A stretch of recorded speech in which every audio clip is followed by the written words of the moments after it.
Testemunhos para a Igreja, volume 5, capítulo 12. Agentes de Satanás. Satanás serve-se de homens e mulheres como agentes para seduzir ao pecado e torná-lo atraente.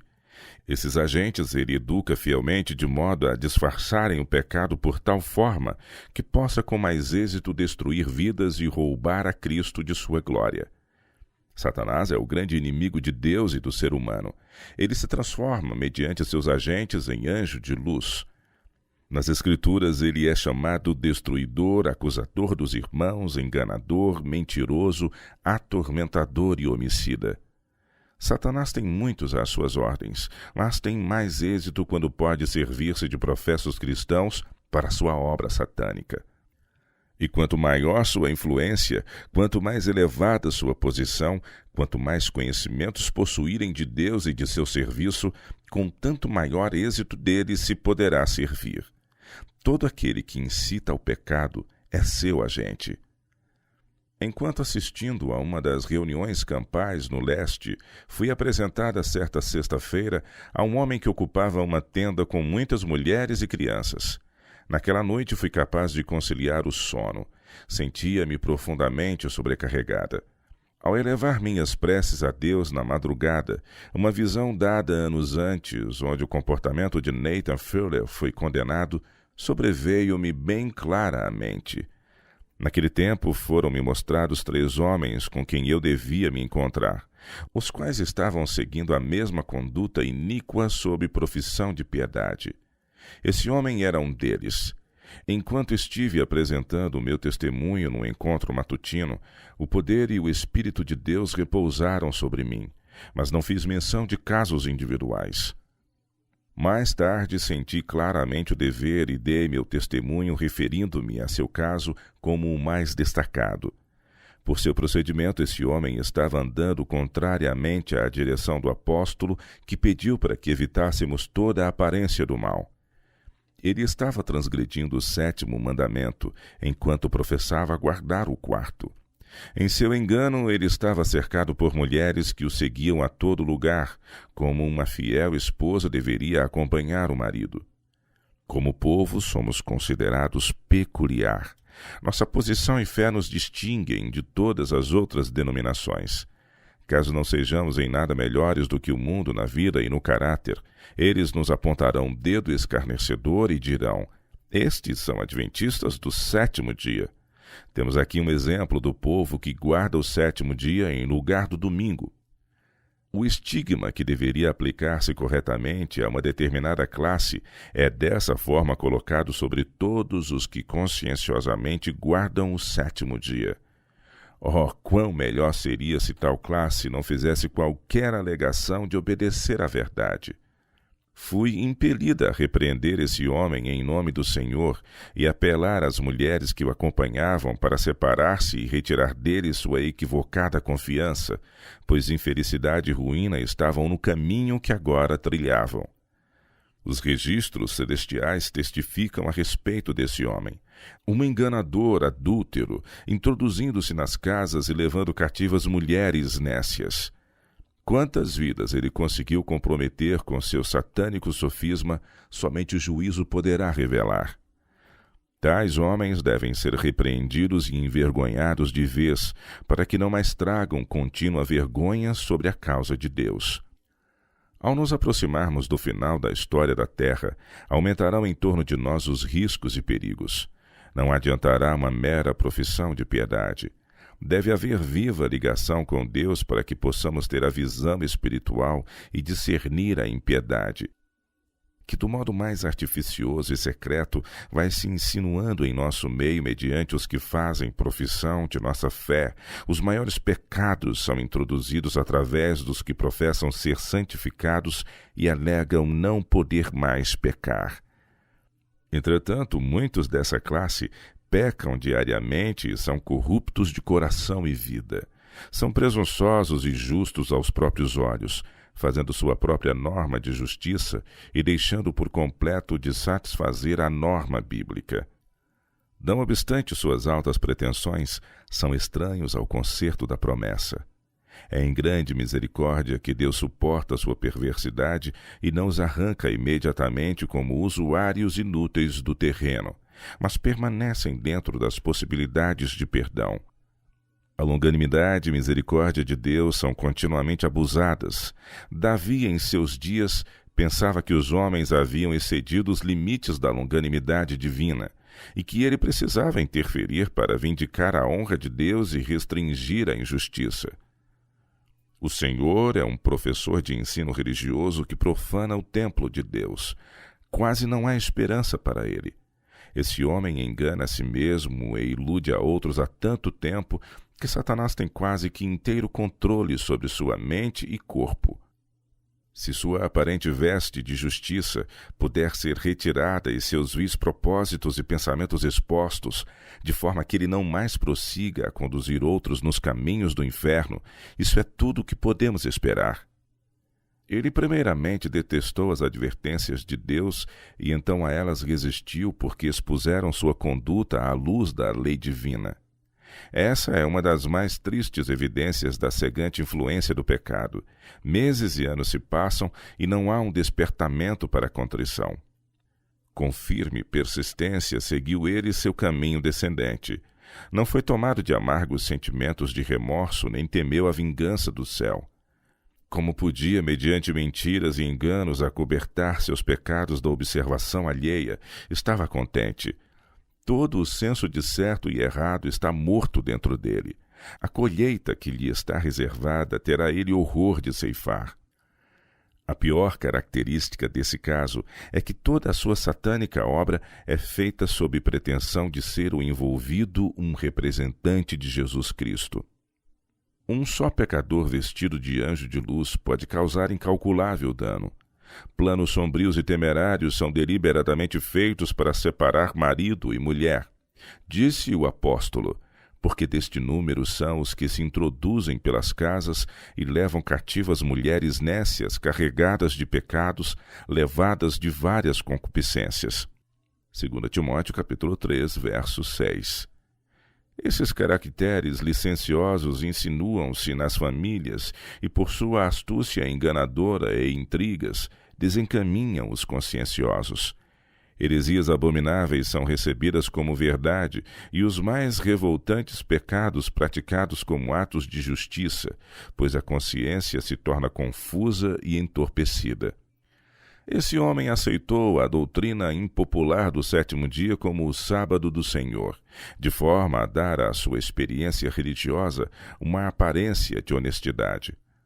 Nossos pontos de vista têm sido claramente definidos em nossas publicações, mas, dissimulando esse fato, ele misturou com verdade suas próprias heresias viciosas e tentou fazer os outros crerem que Deus lhe havia dado nova luz sobre a Bíblia. Professando assim ter grande luz para o povo acerca do sábado do quarto mandamento e verdades semelhantes, ele apresentou aos incautos a aparência de realmente ser guiado por Deus. Uma vez ganha a confiança das pessoas, ele começou sua satânica obra de deturpar o verdadeiro significado das Escrituras, buscando mostrar que o adultério condenado na lei de Deus não é aquilo que geralmente se compreende. Ele procura por todos os modos fazer com que mulheres sensatas creiam que não é ofensivo a Deus que as esposas sejam desleais a seus votos matrimoniais.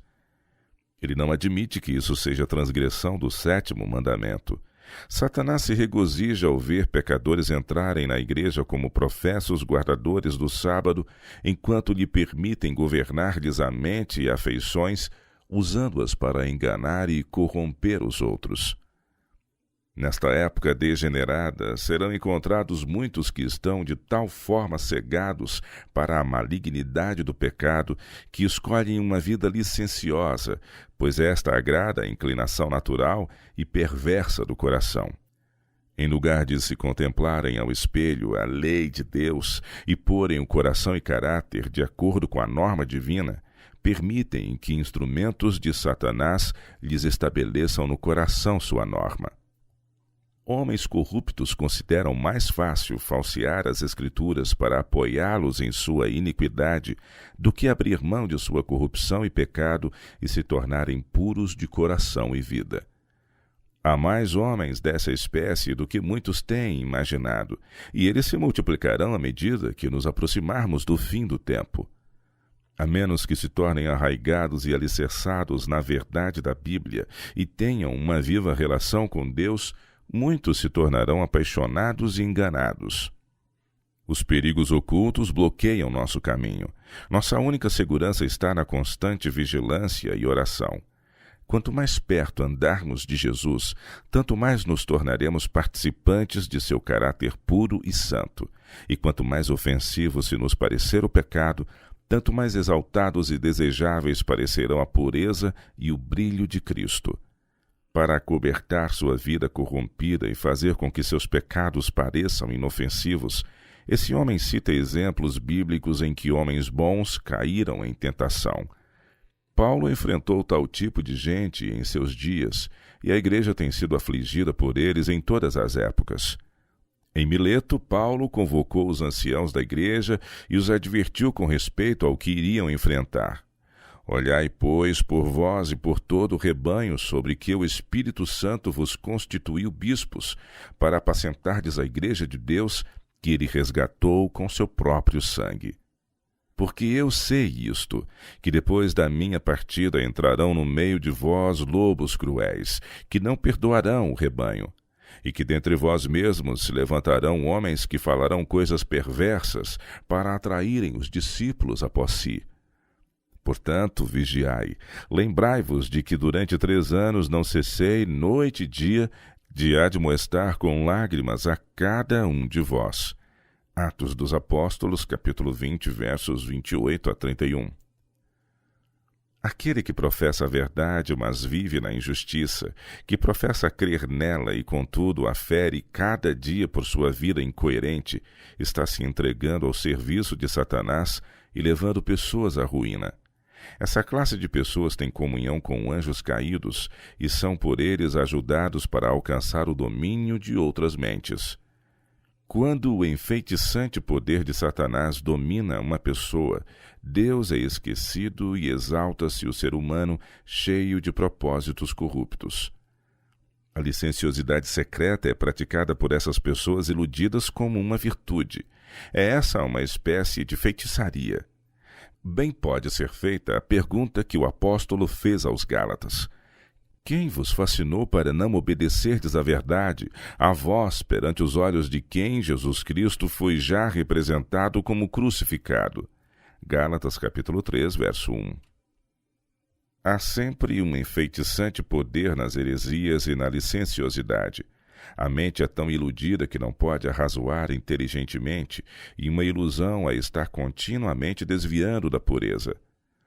A visão espiritual torna-se manchada, e pessoas de moral até aí impoluta tornam-se confusas debaixo dos enganadores sofismas daqueles agentes de Satanás que professam ser mensageiros da luz. É esse engano que dá poder a tais agentes. Se apresentassem ousadamente fazendo em aberto seus avanços, seriam repelidos sem hesitação alguma. Mas atuam primeiro no sentido de captar a simpatia e conseguir a confiança neles, como sendo homens santos que se sacrificam pela causa de Deus. Como seus mensageiros especiais, começam então sua artificiosa obra de afastar pessoas do caminho da retidão, tentando anular a lei de Deus. Quando pastores dessa forma se prevalecem da confiança que o povo neles deposita e levam pessoas à ruína, fazem-se tanto mais culpados do que o pecador comum, quanto mais alta é sua profissão. No dia de Deus, quando se abrir o grande livro do céu, ver-se-á que contém nomes de muitos pastores que fizeram profissão de pureza de coração e vida, alegando ter-lhes sido confiado o evangelho de Cristo, mas que se aproveitaram de sua posição para induzir pessoas a transgredirem a lei de Deus. Quando homens e mulheres caem sob o corruptor poder de Satanás, é quase impossível recuperá-los dessa horrível cilada, de modo que voltem a ter pensamentos puros e concepções claras quanto ao que Deus requer. O pecado para seu espírito iludido foi santificado por seu pastor, e nunca mais será considerado com a repugnância com que Deus o considera. Depois que o padrão moral foi rebaixado no espírito dos homens, seu juízo se torna pervertido e consideram o pecado como se fosse justiça e a justiça como se fosse pecado. Associando-se com esses, cujas inclinações e hábitos não são elevados nem puros, outros se lhes tornam semelhantes. Adotam quase inconscientemente seus gostos e princípios. Se a sociedade de um homem mentalmente impuro e de hábitos licenciosos é escolhida de preferência dos puros e virtuosos, isso é indício certo de que se harmonizam os gostos e inclinações e de que se chegou a um baixo nível moral. Esse baixo nível é, por essas pessoas iludidas e apaixonadas, tido como alta e santa afinidade de espírito, uma harmonia espiritual. Mas o apóstolo a denomina maldade nos lugares celestiais, Efésios 6, verso 12, contra a qual devemos empreender vigorosa guerra. Quando o enganador começa sua obra de engano, encontra frequentemente a diferença de gostos e hábitos, mas mediante grandes pretensões e piedade ele capta a confiança, e isto feito exerce a seu modo o astucioso poder de enganar, a fim de levar a termo seus artifícios. Associando-se com esse elemento perigoso, as mulheres se habituam a respirar a atmosfera da impureza e quase insensivelmente se saturam do mesmo espírito. Perdem sua identidade, tornam-se mera sombra de seu sedutor. Homens que professam ter nova luz, pretendem ser reformadores, terão grande influência sobre certa classe de pessoas convencidas das heresias que existem no século presente e que não estão satisfeitas com a condição espiritual das igrejas. Com coração verdadeiro e sincero, desejam estas ver uma mudança para melhor, no sentido de alcançar-se uma norma mais alta. Se os fiéis servos de Cristo apresentassem a essa classe a verdade pura e cristalina, aceitá-la-iam e se purificariam pela obediência a ela. Mas Satanás, sempre vigilante, persegue os rastros dessas pessoas indagadoras. Alguém vai falar com elas como se fosse um verdadeiro reformador, do mesmo modo que Satanás acercou-se de Cristo, disfarçado em anjo de luz, e as atrai ainda para mais longe do caminho da justiça. A infelicidade e degradação que vêm após a licenciosidade não podem ser avaliadas. O mundo está contaminado por seus habitantes. Quase que encheram a medida de sua iniquidade, mas o que trará a mais pesada retribuição é a prática do pecado sob o disfarce da piedade. O Redentor do mundo nunca repele o arrependimento verdadeiro, por grande que seja a culpa, mas ele lança ardentes acusações contra os fariseus e os hipócritas. Há mais esperança para o pecador aberto do que para essa classe. E por isso, não recebendo o amor da verdade, Deus lhes enviará a operação do erro, para que creiam a mentira, para que sejam julgados todos os que não creram a verdade, antes tiveram prazer na iniquidade. 2 Tessalonicenses, capítulo 2, versos 11 e 12. Esse homem e os que por ele foram enganados não amam a verdade e têm prazer na iniquidade. E que mais poderoso engano poderia vir sobre eles do que achar que não há nada ofensivo a Deus na licenciosidade e no adultério? A Bíblia contém muitas advertências contra esses pecados. Paulo escreveu a Tito sobre aqueles que confessam que conhecem a Deus, mas negam-no com as obras, sendo abomináveis e desobedientes e reprovados para toda boa obra. Tito, capítulo 1, verso 16. E também houve entre o povo falsos profetas, como entre vós haverá também falsos doutores ou instrutores, que introduzirão encobertamente heresias de perdição e negarão o Senhor que os resgatou, trazendo sobre si mesmos repentina perdição. E muitos seguirão as suas dissoluções ou práticas lascivas, pelos quais será blasfemado o caminho da verdade. 2 Pedro, capítulo 2, versos 1 e 2. Os que estão aí referidos não são aqueles que abertamente dizem não possuir qualquer fé em Cristo, mas os que professam crer na verdade e por sua falsidade de caráter trazem vergonha sobre ela, fazendo com que seja mal falada. E por avareza farão de vós negócio com palavras fingidas, sobre os quais já de largo tempo não, ou o juízo não tarda, será tardia a sentença e a sua perdição não dormita. 2 Pedro, capítulo 2, verso 3. Mas estes, como animais irracionais que seguem a natureza, feitos para serem presos e mortos, blasfemando do que não entendem, perecerão na sua corrupção, recebendo o galardão da injustiça, pois que tais, ou reputam por prazer o viver diariamente em delícias, homens têm prazer nos deleites cotidianos, nódoas são eles e máculas, deleitando-se em seus enganos, quando se banqueteiam convosco, tendo os olhos cheios de adultério e não cessando de pecar, engodando as almas inconstantes, tendo o coração exercitado na avareza, filhos de maldição, os quais, deixando o caminho direto, erraram seguindo o caminho de Balaão, filho de Beor, que amou o prêmio da injustiça. 2 Pedro, capítulo 2, versos de 12 a 15.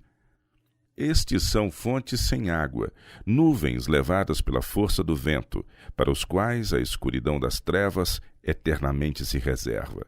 Porque falando coisas muito arrogantes de vaidades, vangloriando-se de sua luz, conhecimento e amor pela verdade, engodam com as concupiscências da carne e com dissoluções aqueles que se estavam afastando dos que andam em erro. 2 Pedro, capítulo 2, versos 17 e 18. Nesta época de corrupção, quando o nosso adversário, o diabo, anda em derredor bramando como leão, buscando a quem possa tragar, vejo a necessidade de erguer minha voz em advertência. Vigiai e orai, para que não entreis em tentação. Marcos, capítulo 14, verso 38. Há muitos que possuem talentos brilhantes e que os devotam impiamente ao serviço de Satanás. Que advertência posso fazer a um povo que professa ter saído do mundo e deixado suas obras de trevas? Que posso dizer ao povo que Deus tornou o depositário de sua lei, mas que, qual a figueira pretensiosa, espalham seus ramos aparentemente viçosos diante do Todo-Poderoso, contudo não produzem fruto para a glória de Deus? Muitos deles acariciam pensamentos impuros, imaginações ímpias, desejos não santificados e vis paixões. Deus aborrece o fruto produzido em semelhante árvore. Anjos puros e santos olham com aversão o seu procedimento, enquanto Satanás exulta. Oh, que os homens e mulheres considerassem o que se ganha pela transgressão da lei de Deus! Sob toda e qualquer circunstância, a transgressão é desonra a Deus e maldição ao homem.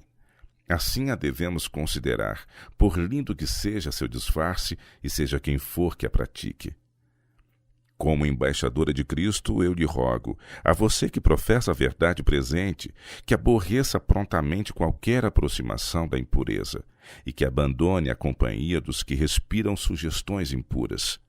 Abomine com o mais intenso ódio esses pecados corruptores. Fuja daqueles que, mesmo em conversa, permitem que a mente siga semelhante rumo, pois do que há em abundância no coração, disso fala a boca.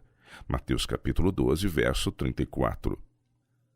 Como no mundo aumentam constantemente os que praticam esses pecados degradantes e querem introduzir-se em nossas igrejas, eu advirto a que não lhes dê lugar. Afaste-se do sedutor. Embora professe o seguidor de Cristo, ele é Satanás em forma de gente, tomou emprestadas as vestes do céu para melhor poder servir a seu Senhor. Você não deve nem por um momento dar atenção a uma sugestão impura, dissimulada, pois até isso manchará a alma, como a água impura mancha o canal pelo qual passa. Prefira a pobreza à ignomínia, a separação dos amigos ou qualquer outro sofrimento a manchar a vida com o pecado. Antes a morte que a desonra ou a transgressão da lei, esse deve ser o lema de cada cristão. Como um povo que professa ser reformador, de posse das mais solenes e purificadoras verdades da palavra de Deus, devemos elevar a norma muito mais do que está acontecendo agora. Deve-se tratar prontamente com o pecado e os pecadores na igreja, para que outros não sejam contaminados. A verdade e a pureza exigem que façamos uma obra completa para purificar o acampamento de Acãs. Que os que ocupam posições de responsabilidade não sofram pecado num irmão. Mostrem-lhe que ele ou tira o seu pecado ou é separado da igreja. Quando os membros da igreja agirem como verdadeiros seguidores do manso e humilde Salvador, haverá menos empenho em encobrir e desculpar o pecado. Todos se esforçarão por agir como estando na presença de Deus. Reconhecerão que os olhos de Deus estão sempre sobre eles e que o mais secreto pensamento lhe é conhecido. O caráter, os motivos, os desejos e propósitos são claros como a luz do sol aos olhos do onisciente. Mas poucos se lembram disso.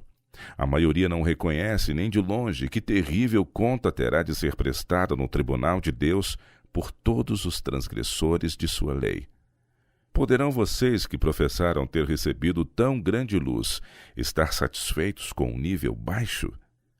Oh, quão fervorosa e constantemente deveríamos buscar a presença divina e o reconhecimento da solene verdade de que está às portas o fim de todas as coisas e que o juiz de toda a terra está prestes a vir. Como podem desconsiderar seus justos e santos requisitos? Como são capazes de transgredi-los na própria presença de Jeová? Poderão acariciar pensamentos não santificados e baixas paixões à plena vista dos puros anjos e do Redentor, que se entregou a si mesmo por vocês, para redimi-los de toda a iniquidade e purificar para si mesmo um povo exclusivamente seu, zeloso de boas obras? Tito capítulo 2, verso 14. Quando vocês contemplam a questão à luz que se reflete da cruz de Cristo, não se afigurará o pecado por demais mesquinho, perigoso demais para com ele condescendermos quando nos achamos às próprias bordas do mundo eterno? Falo ao nosso povo. Se vocês se aproximarem de Jesus e procurarem honrar sua profissão de fé, mediante uma vida bem ordenada e conversação santa, seus pés serão guardados de se desviarem para caminhos proibidos. Se tão somente vigiarem continuamente e em oração, se fizerem tudo como se estivessem na presença imediata de Deus, então estarão livres de ceder à tentação e poderão esperar ser conservados puros, imaculados e incontaminados até o fim. Se retiverem firmemente o princípio da sua confiança até o fim, Hebreus 3, verso 14, seus caminhos serão estabelecidos em Deus, e aquilo que a graça começou, a glória coroará no reino de nosso Deus. O fruto do Espírito é amor, alegria, paz, longanimidade, benignidade, bondade, fidelidade, mansidão, domínio próprio. Contra essas coisas não há lei. Gálatas capítulo 5, versos 22 e 23. Se Cristo estiver em nós, crucificaremos a carne com suas paixões e concupiscências.